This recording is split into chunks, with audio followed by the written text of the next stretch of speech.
Hey guys, I just wanted to share a quick little tip with y'all.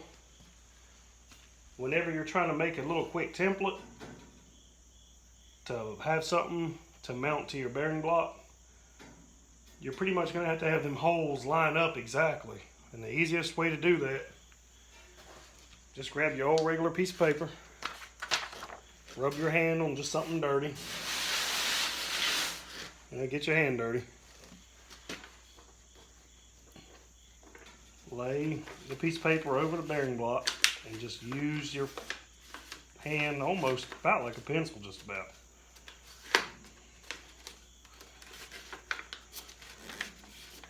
You can use this little trick on just about any application.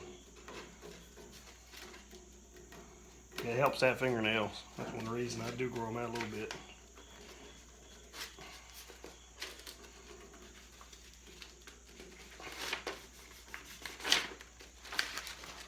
Now you have a really good template. All you got to do is center punch in the center of the holes and cut this out with some scissors. Lay it on your little piece of sheet metal or whatever you're going to be drilling, and it should line up perfectly. Hopefully that helps y'all in future projects, and you just never know when you might need to use it. Y'all have a good one.